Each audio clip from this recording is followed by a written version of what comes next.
So I wanted to talk to you about a little bit of Throne and Liberty, just to kind of get your perspective, because as an MMORPG, there's a couple of things we know. There's been a massive amount of screenshot and gameplay analysis of this upcoming game, and still the community is very divided on what the solution is. A few things that have been publicly stated is that it's going to be a free-to-play action combat MMORPG. This is a Korean-based game out of NC Soft, but Amazon is obviously publishing it, which I think means a few things. Like when we talk about drops, when we talk about marketing, when we talk about several things, I think Amazon's going to bring a lot to getting this game in front of people's faces. The combat of this game continues to vary.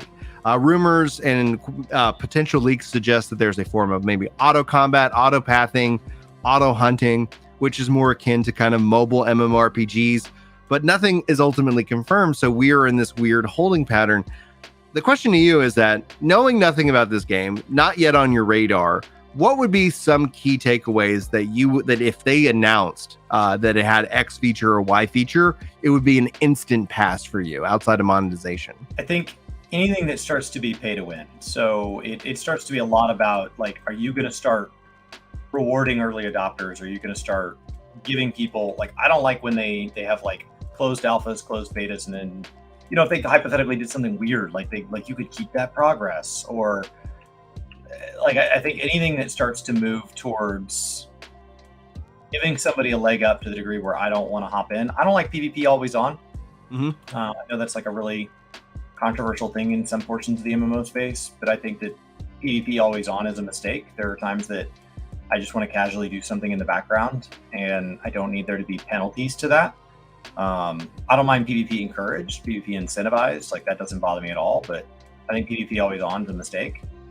So I think that, you know, like, I'm caught up in 14 now, but mandatory story I think is also a really bold choice.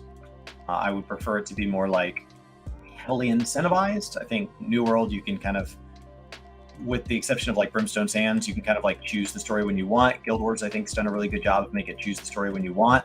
The idea that I hop on to play with a friend and they're like, but the story's good. And it's like, that's fine. Maybe I'll do the story later. Like, if the story's good, you should do it now.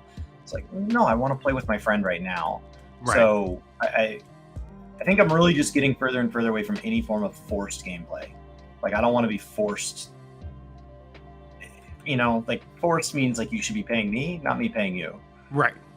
Like, in order to do the thing you want to do, we're going to put, you know, and I would say that I agree but I'm good with grinds, right? Like, I'm good if it's like, hey, you need to go, if you want to go get that weapon, if you want to go do these things, those are all like my own personal goals and choices, as opposed to like, in order to play this game, you're committing to, you know, 50 hours, 60 hours, 70 hours of a mandatory thing that you might not necessarily be interested in. So forced gameplay ends up, I do agree. It's a weird balance though, right? Because for a lot of players, I think Final Fantasy 14 did something very unique, and we're seeing more and more people adopt that, is that telling a narrative driven story that does have a real emotional impact, that is like worth like encouraging people to do.